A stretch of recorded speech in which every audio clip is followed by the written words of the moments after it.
So mga kabunyog, ang topic ko ngayon tungkol kay Chis Escudero. Ha? Si Chis Escudero noong nakaraang linggo, pinag-uusapan yan doon sa 142.7 billion na insertions. Ha? Sa 2025 budget, ganun kalaki ang naisingit ni Chis sa 2025 budget. 142.7 billion pesos. Hindi dininaya ni Chis Escudero. Ang sabi ni Chis Escudero, hindi lang naman ako ang may siningit dyan. Saka yung 142.7 billion na yan, Kabunyog Bong Aragon, alam nyo kung anong sabi ni Chis? Sabi ni Chis, 142.7 billion, 2% lang yan ng 6.3 trillion. Ang liit niyan. Yung sa iba nga, ang laki-laki. O, ganyan. Ganyan sila, mga Kabunyog, ha? Ang mga politiko natin ngayon, pag pinag-usapan ang 6.2, pag pinag-usapan ang 142.7 billion ay maliit na sa kanila. Dante Vicente, maliit na sa kanila ang 142.7 billion, no? Kabunyog Arnel Sebastian.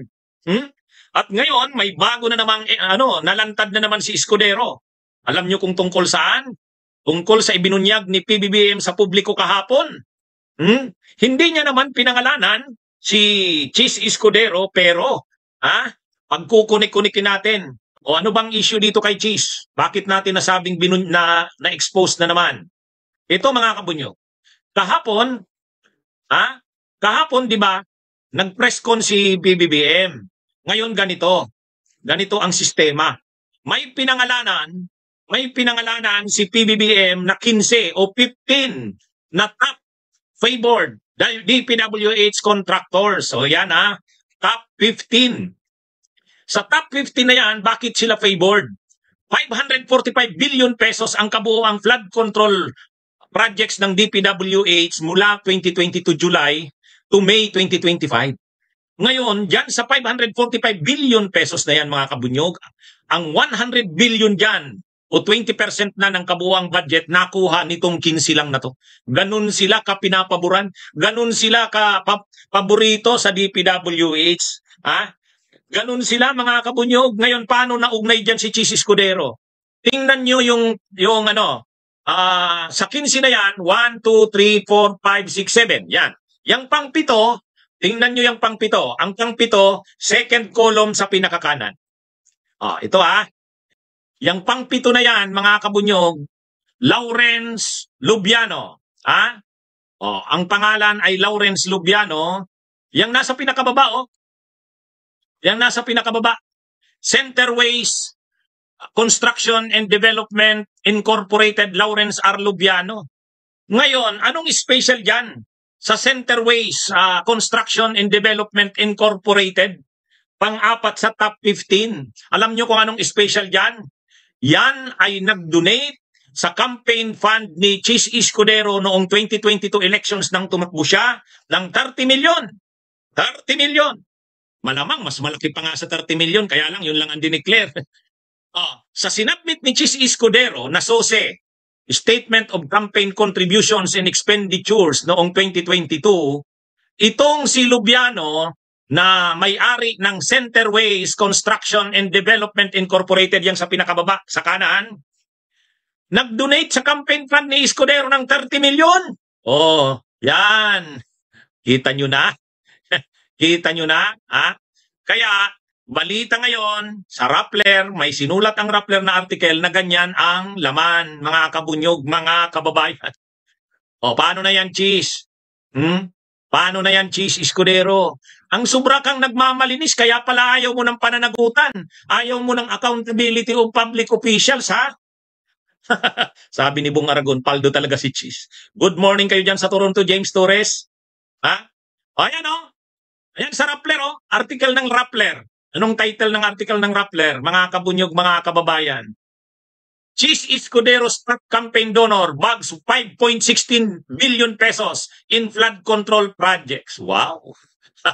Yung top campaign donor ni Chis Escudero, doon sa sinasabi nating 100 billion pesos na yon, 5.16 billion doon kay Lubiano. Kita nyo? Yan Hindi po ako nang-iintriga. Article na yan ng Rappler ngayon. Chis Escudero's top campaign donor bags 5.16 billion pesos in flood control projects. Paano na yan, Chis? Paano na yan, Chis Escudero? Oh, oh. Ito namang si Joel Villanueva, naglabas ng statement. Sabi ni Joel Villanueva, walang senador na may koneksyon sa mga flood control projects. Wow! Joel Villanueva, wag mo nga kami. Hmm? Oh. Ayan mga kabunyog, mga kababayan ha. Oh, kita nyo? Yung top campaign donor ni Cheese noong 2022 elections, paano nalaman na yun yung kanyang campaign donor? Kasi sinabmit ni Cheese sa COMELEC, bawat kandidato, bawat political party, nagsasubmit ng statement of campaign contributions and expenditures. So, pakakatapos ng eleksyon, obligado kang i-declare magkanong nagastos mo lahat. Saan galing yan? O, dineclare ni Cheese Escudero, sa gastos niya nung elections nung 2022, ang campaign donor niya na pinakamalaki, si Lubiano. Si Lubiano. Ngayon, magkanong dinonate daw sa kanya? 30 million pesos. Yan. Yan ha, mga kabunyog, mga kababayan. Kaya ngayon, yan ang laman ng mga usapan ngayon na si Cheese Escudero, nanginabang dyan. Paano siya nanginabang? Ayun na nga.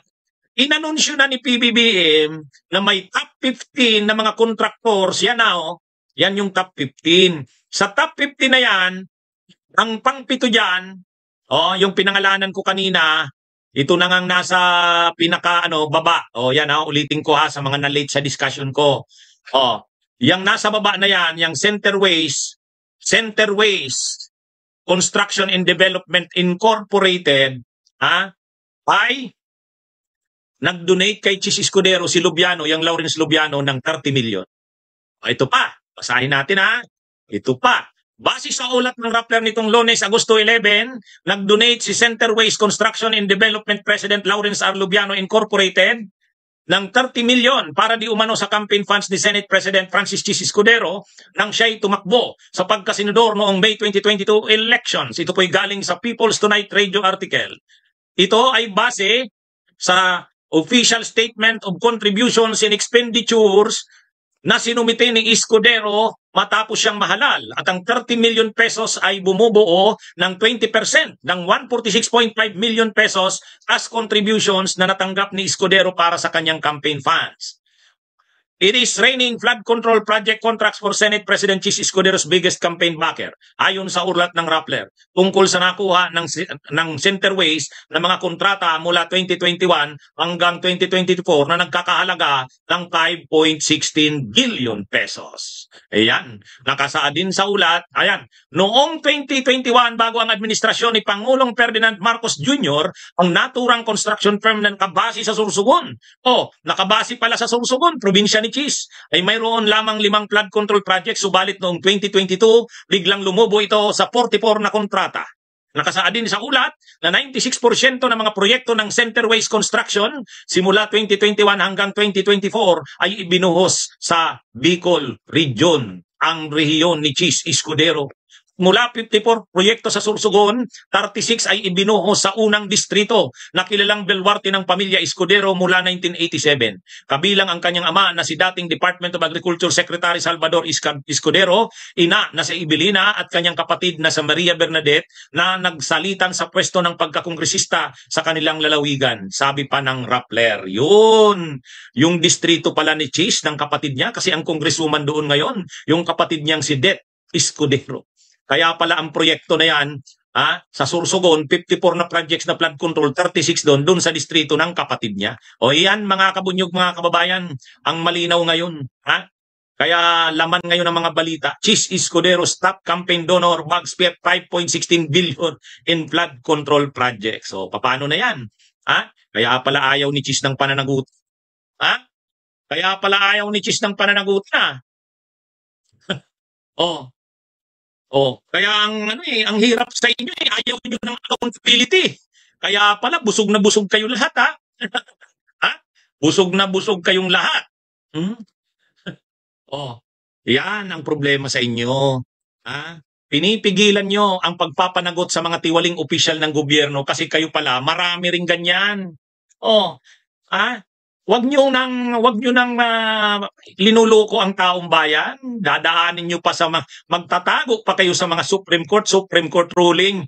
Wag na kayong magtago sa mga Supreme Court ruling.